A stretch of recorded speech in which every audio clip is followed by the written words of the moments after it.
Andhra Pradesh, you have a scenario where equitable justice is denied, where democracy stands limping. That is the plight.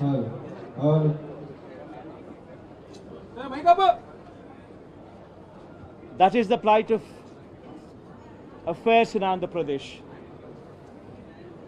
You have a government in place where within 45 days of coming into power,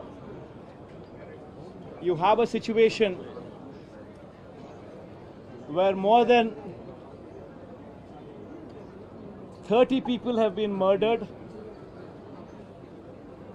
where you have more than 300 people on whom you have assaults taken place, which led to attempt of murder, where you have more than 560 properties, private properties vandalized, where you have more than 490 government properties also vandalized, where you also have more than 1,000 cases, where you have a situation of assaults taking place. Private properties destroyed. People walking into the houses, destroying the properties within. Where plantations have been destroyed. That is the plight of affairs in Andhra Pradesh. In fact, you have people like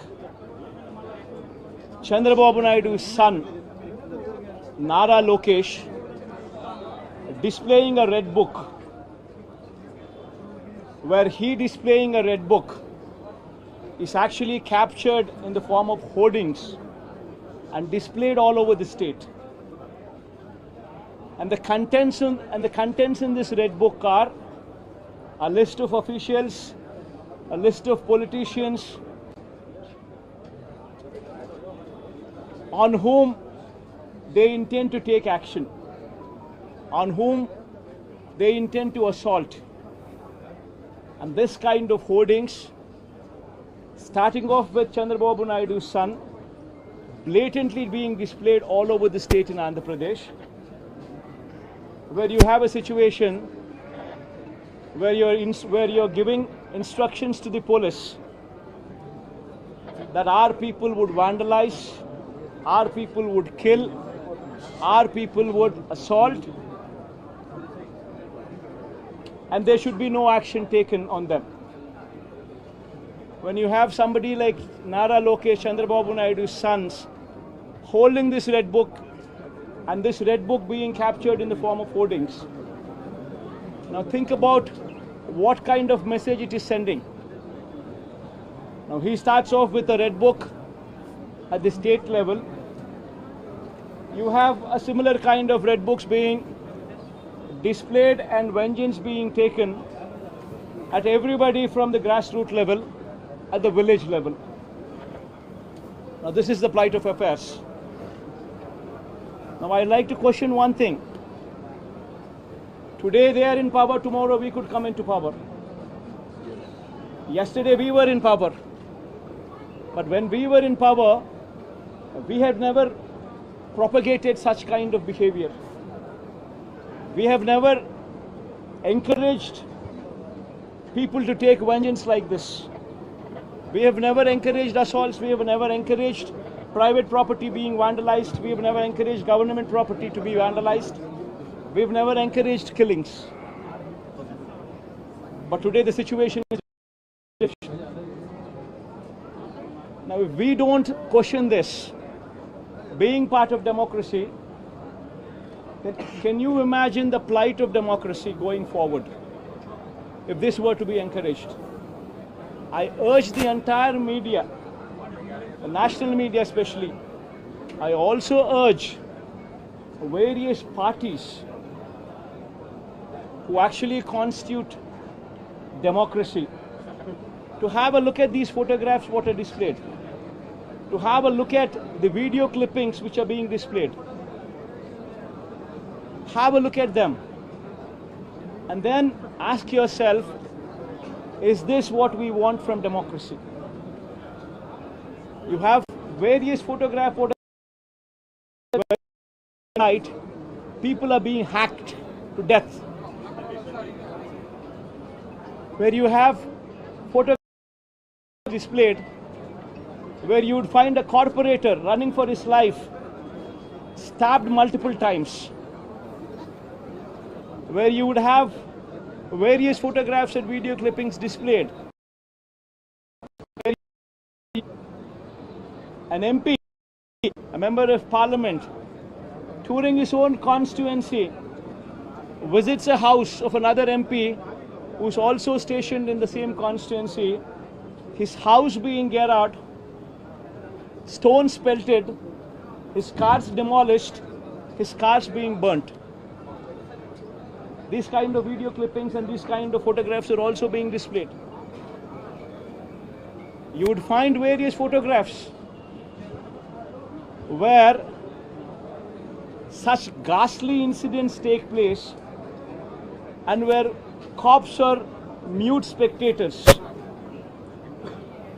In fact, the worst of thing is the cops foist false cases on the victims rather than sympathize with them. This is the plight of democracy.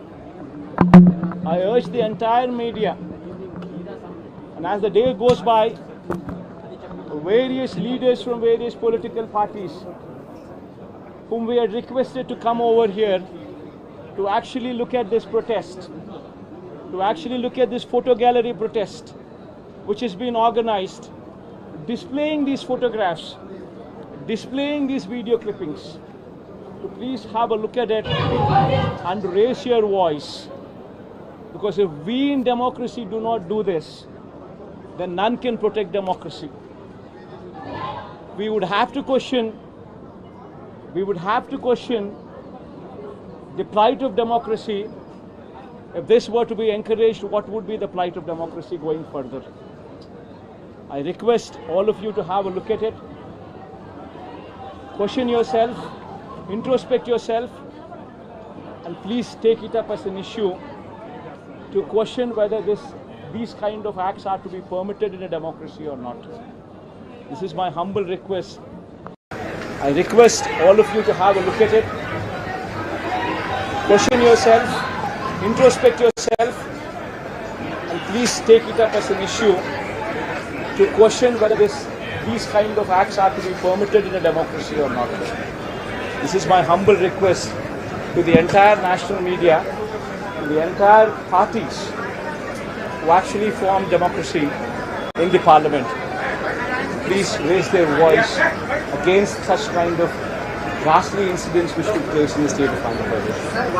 Thank you. Mr. Reddy now legally saying that the white paper will be released for the legal scam, bank scam and lab scam as well, and you are using your party. Ma'am, one second, ma'am. Please don't divert these topics. These are various acts, heinous acts. Please go have a look at this photograph. I mean, if you consider yourself to be in that situation, please make yourself party to it. Would you like somebody just come onto your house, come over to your house, destroy your house property, come onto you, kill you? Would you like it? Please have a look at those photographs before you can even comment anything on deviating this topic into something else. Today, please be saviors of democracy. Have a look at these photographs. Have a look at these video clippings before you can divert this topic into something else. I urge you, please have a look at them before you can speak of anything else. Mr. Reddy, there has been a... I think you please have a look at them.